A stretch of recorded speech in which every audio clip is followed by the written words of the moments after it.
자, 대통령실에서 그건 좀 어렵다라고 국무총리의 입을 통해 거절한 배경도 있다고 합니다. 대통령실에서는 한 대표의 중재안을 받기 어려운 이유에 대해서 이런 생각이 나오고 있는 것 같다라는 분석이 나옵니다.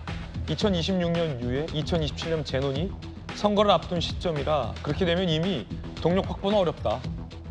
이미 의료개혁 반발은 1년 최장 예상이 됐다. 오히려 여기에서 받아들여주면 사태는 장기화될 것이다. 정부 안팎에서는 문재인 정부 못 봤냐? 한번 양보해줬다가 문재인 정부 끝날 때까지 의료개혁 못하지 않았냐? 라는 얘기도 나오고 있다고 합니다. 대통령실로서도 여러 가지를 생각해봤지만 2026년 증원만 유예한다고 이 문제가 해결되는 건 아니다. 어차피 그때 또 의료계는 같은 이슈로 반발을 할 것이다. 한번 파업을 했을 때 받아주면 그 이후에는 계속 파업을 하고 결국 그 이듬해 선거이기 때문에 의료개혁 동력은 상실될 것이다. 정부로서도 걱정하는 바가 있다는 겁니다. 자, 조기현 변호사님, 정부 입장을 들어보면 대통령실이 왜 한 대표의 고민에 대해서 한 대표의 요청에 대해서 고민하고 있는지 나름의 이유가 또 있는 것 같아요. 어떻게 보십니까? 뭐 정치적 고려를 하면 뭐 납득할 만한 이유는 됩니다. 네. 근데 지금 그 대선을 앞둔 동력 상실 우려는 또 한편에서는 그게 정치적 이해관계 타산을 하고 있다는 것으로 비춰지거든요. 그리고 이 사태를 1년 이상 갈 거라고 예측했다고 하면 이런 정도의 의료 대란이 올 것까지도 예측을 했다는 거 아닙니까? 그런데 그 대안이 있었나요? 지금 상황을 보면 이런 상황을 예측했다고 하면서 실제 이 닥치게 될 국민 생명이나 건강의 안전에 대해서 이런 정도까지 파장이 확산될지 예측 못했다고 보는 게 맞을 것 같습니다. 그러니까 이 정부가 이렇게 강하게 밀어붙이면 결국 의료계가 백기투항할 것이다. 초기 반발은 당연하지만 이렇게 봤던 게 맞는 것 같아요. 그렇기 때문에 지금 상황을 예측했고 다 뭐 어느 정도 예상했던 바기 때문에 원칙대로 가겠다는 상황은 당초 시작할 때의 상황과 지금 똑같이 볼 수가 없어요. 그런 측면에서 보면 대통령이 입장이 후퇴할 수밖에 해야 되는 상황이 된 것 같고요. 그래서 저는 이게 원래 통상적인 수순을 보면 20일 한동훈 대표가 박단 전공의 그 협의회 회장을 만나고 그 뒤에 있었던 일련의 과정을 보면 극적 해결을 해가는 과정처럼 보여져요. 이 과거의 사례를 보면. 뭐 이걸 뭐 통상 약속 대련 이렇게 표현할 수도 있었던 거죠. 근데 지금 대통령과 한동훈 대표 간의 관계를 고려하면 이건 진검이다. 그럴 것 같지는 않은데. 진검 대련이다. 근데 실제 진심으로 이 과정이 그런 해결 과정이었으면 좋겠어요. 뭐 박단 대표를 만나서 사실 이 해결의 실마리는 한축 당사자인 의료계의 복귀고 전공의의 복귀로서 이제 문제가 해결되는 거 아니겠습니까? 한측의 입장을 듣고 26년 유예안이라는 대안을 내놨고 즉각 대통령실과 국무총리는 거부한 입장을 밝혔고 현실은 당장 이 상황으로 추석까지 가면 심각한 위험성이 도래할 거라는 건 누구나 지금 예측하고 있고 실제 위험이나 문제가 발생하고 있고 그러면 29일 날 대통령의 정책 브리핑을 통해서 일단의 어떤 고심을 비춘 다음에 30일 날 만나서 대승적 수용을 하고 이렇게 됐으면 좋겠어요. 지금 그만큼 심각한 상황 아닙니까? 그러니까 차라리 이게 약속 대련이면 좋겠다. 그렇게 해서 대통령의 지지율도 올라가고 한 달 동안 존재가 문제가 계속 비판이 제기됐던 한동훈 대표의 리더십도 뭐 칭찬을 받고 존중을 받고 대선 주자로 인기 지지율 더 올라가는 결과가 되더라도 재밌는 발언이에요.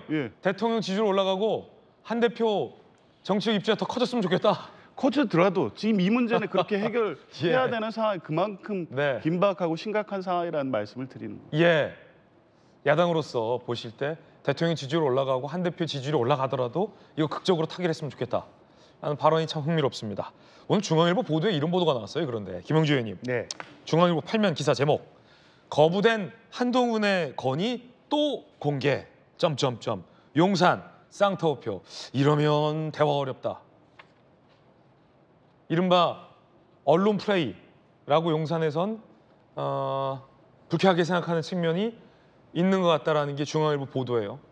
왜 물밑에서 오가던 대화가 또 이번에 공개되느냐. 그것도 거부된 건의가 왜 언론에 또 공개하느냐. 앞으로 이러면 대화하기 우리 어려워져 라는 이야기 어떻게 보십니까? 뭐 어쨌든 대통령과 한동훈 대표의 갈등은 기정사실화되었다라고 보는 거고 네. 그럼에도 불구하고 한동훈 대표는 사실 뭐 본인이 기분 좋고 나쁘고를 떠나서 실제적으로 보면 대통령을 도와주는 말하자면 제안을 하는 겁니다. 네.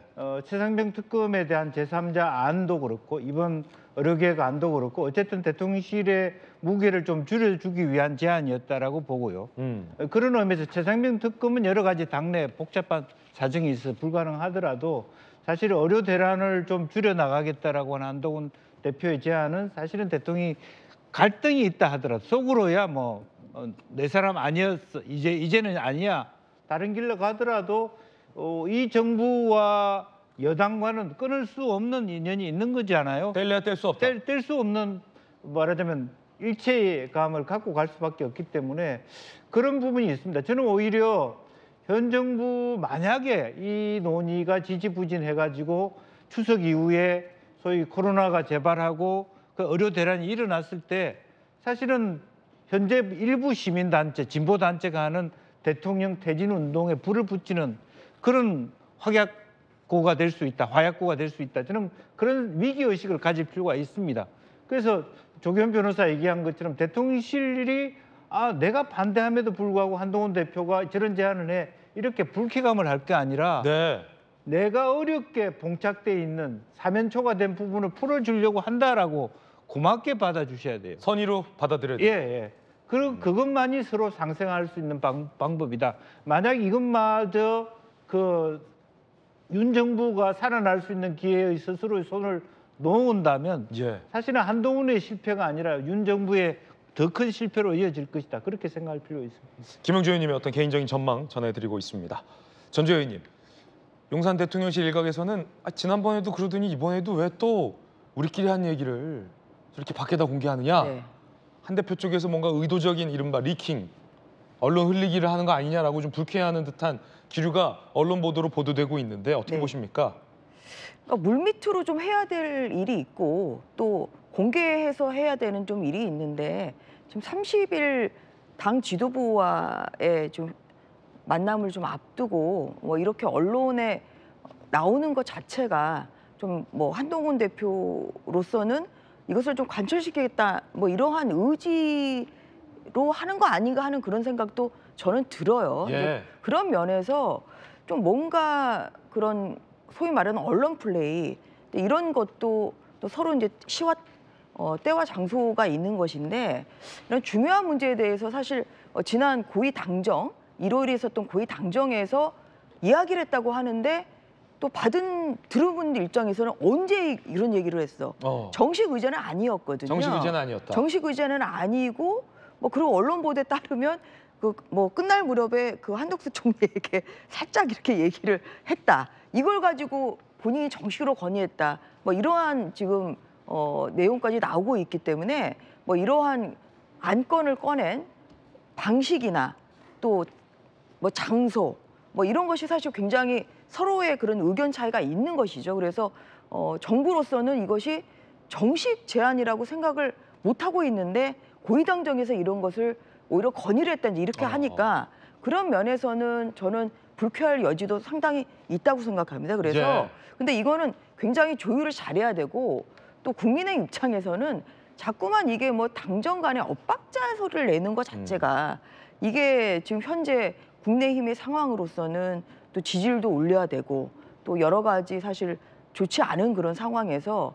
당정의 갈등으로 보이는 것 자체가 굉장히 부담스럽거든요. 근데 이런 면에서 좀 오른손이 하는 일을 좀 왼손이 모르게 할 때가 아닌가. 저는 좀 그런 생각이 들어요. 그래서 예를 들어서 박민수 이제 보건부 차관, 복지부 차관의 뭐 교체도 당이 건의할 것을 검토 중이다. 이런 언론 보도가 나오고 있는데 이런 것은 어떻게 보면 대통령의 인사권에 대한 간섭으로 보일 수도 있어서 이런 것이야말로 정말 아주 물밑으로 조심해서 그래서 정말 비공개된 상태에서 당에서 건의를 하는 것이 저는 그러면은 또 받아들여질 여지도 있죠. 이런데 이미 이야기를 꺼내기도 전에 지금 이 복지부 차관에 대한 교체를 건의하려고 한다고 하면 이것은 또 대통령실로서는 굉장히 예. 대통령이 하는 일에 대한 오히려 간섭으로 보일 수 있기 때문에 이런 것 때문에 잘 안 될 수도 있거든요. 그래서 네. 지금 저는 시기는 오히려 오른손이 하는 일을 왼손이 좀 모르게 하는 뭐 이러한 좀 시기 아닌가 하는 그런 생각을 가지고 있습니다. 예. 정영진 변호사님, 네네. 전재 의원께서는 이거 괜히 언론 플레이로 비춰져다간 될 것도 안 된다라는 걱정 어린 의견을 주셨어요. 네네. 특히나 이제 보건복지부 차관 교체를 건의할 것을 검토 중이다라는 보도는 건의하지 않은 상태에서 나왔기 때문에 저런 식이면 대통령실에서 이 물밑으로 받아주고 싶은 것도 못 받아주게 된다라는 걱정해 주셨는데 한동훈 대표 입장에서는 아니 이게 뭐 적극적으로 언론 플레이 한 게 아니라 이 기자들이 당에도 출입을 하지 않습니까? 상주하고 대통령실에도 출입하는 기자들이 여러 가지 얘기를 오고 가는 와중에서 당에 있는 누군가가 정영진 변호사님 네네. 기자와의 만나서 이렇게 얘기하다가 의대 증원 문제는 어떻게 돼요? 그래서 아니 그리고 우리 당도 좀 심각하게 보고 있어서 안 그래도 대표가 그 대통령실한테 그 건의했다는데 그럼 기자 벌써 어떻게 됐대요? 글쎄 그러니까 거절했다는데 그런데 또 대통령실에서는 언론 플레이하네라고 또 오해할 수도 있고 네네. 이쯤 되면 정무수석이 당사에 상주해야 되는 정도 아닌가 이 정도의 오해면 네네. 뭐 그것까지는 제가 잘 모르겠는데 전주혜 의원님 말씀이 맞아요. 그런 일정한 방식에 의해서 대통령실에서 기분이 별로 안 좋게 생각할 수 있고 그렇기 때문에 조심하는 것도 필요하다라고 저는 생각을 하는데 네네. 그런데 핵심은 뭐냐? 중요한 것은 뭐냐? 기분이 중요한 게 아니잖아요. 기분이 중요하다라고 생각하기에는 지금 상황이 굉장히 엄중하다라고 저는 판단이 되거든요. 그다음에 기본적으로 한동훈 대표가 이런 식의 건의하고 이런 식의 이야기를 하는 것이 대통령한테 맞서기 위한 겁니까? 전혀 그렇지가 않잖아요. 중요한 건 뭐냐면은 그 어떻게 하면 국민 불안을 그다음에 이제 의료 대란이 발생하지 않도록 하기 위한 것이 무엇인가? 그게 중요한 거 아니겠습니까? 이제 제가 보니까 추석이요. 추석 연휴가 한 보름 정도밖에 안 남았어요. 20일도 안 남았다고요. 그런데 많은 사람들이 어떻게 지금 불안해하느냐? 추석 때 정말로 의료 대란 같은 것들 일어나면 어떻게 하나 응급실이 다 클로즈 돼가지고 지금 지방 같은 경우는 문제가 더 심각한데 수도권까지도 그런 문제가 발생할 수 있다 이런 거 아니겠습니까? 그렇다라고 하면 이 문제를 어떻게 해결할 것인지가 중요하지 오히려 기분이 어떻고 저떻고 이런 이야기는 거기에 비하면 사소한 것이 아닌가 그런 생각이 들고요. 그다음에 한덕수 총리는 그냥 이러이러하니까 관리 가능하다 이런 식으로 말씀하지 마시고 구체적으로 정부가 이러이러한 준비를 다 해놓고 있기 때문에 그러니까 추석 때에도 뭐 응급실이나 여러 가지 의료 대란 같은 것들은 없을 것이다라고 정확하게 이 말씀을 갖다가 하셔가지고 그걸로 인해 가지고 국민들이 불안하지 않게 원래 불안이라고 하는 건 전염성이 있기 때문에 옆 사람이 불안하면 나까지도 불안해지는 그런 거 있지 않겠습니까? 만약에 준비가 제대로 되어 있다면 그런 부분들을 국민들한테 설득을 해야 되고 그런 준비가 미흡하다라고 하면 어떻게든 돌파책을 만들어야 되는 것이 아닌가 저는 그런 생각이 듭니다. 예.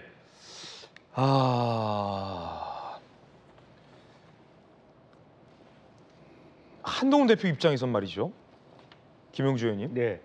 대통령실의 입장이 완강해요. 아예 의료계와 협상은 없다. 그리고 여당의 제안도 받아들일 대목이 없다. 여지가 없다. No. 재차 거절한 상황. 당 지도부와 대통령실이 만나는 만남이 예정돼 있다고는 하지만 그때 또 얘기한다 하더라도 벌써 그러면 저희들이 파악하고 있는 것만 세 번째 건의의 세 번째 거절이잖아요. 당으로서도 대통령 입장이 완강한데 계속 건의를 한다는 것은 뭐 한번 해보자는 거야? 라고 대통령실 관계자는 또 오해할 수 있는 상황이라 한 대표가 굉장히 좀 막막한 상황이 지금 된 것 같아요.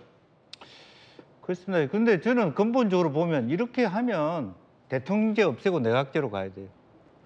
아니 대통령 뜬금없는 얘기일 수도 있는데 그러면 현 대통령은 어느 당이 배출한 대통령입니까? 대통령이 되고 나면 당의 의견을 저렇게 무시해도 되는 거예요? 저는 오히려 박민수 차관 교체 의견 당이 전달할 수 있다고 봅니다. 우리나라 지금 이상한 경우에요. 당에서 대통령 후보를 만들면 그다음부터는 당하고 별도의 자기 체제를 가지고 마음대로 합니다. 당정 협의를 하지만 사실은 당이 총체적인 책임을 지는 거예요. 대통령 지지율이 낮으면 당 지지율도 낮고 그럼 뭐 가지고 이번 추석 때 국민의힘은 국민들한테 호소할 겁니까? 의료 대안 이렇게 있는데 국회의원들이 지역에 가서 뭐 하고 있느냐고 얘기했을 때 어떻게 얘기합니까? 대통령 할 생각이 없답니다. 그런 얘기만 하고 돌아다닐 겁니까? 그런 의미에서 한동훈 대표의 제안은 어쨌든 박이 터지더라도 한번 밤샘 토론, 공개 토론을 오히려 대통령과 일제일 맞짱 토론을 해야 될 정도의 생각입니다. 이제 그런 부분에 있어서 소위 나신 텔레브가 얘기한 노 스킨 인 더 게임, 아무 대통령실이 리스크에 대한 책임 없는 자들의 어떤 탁상 행정, 예. 저렇게 어려운 문제를 보고 있다는 것입니다.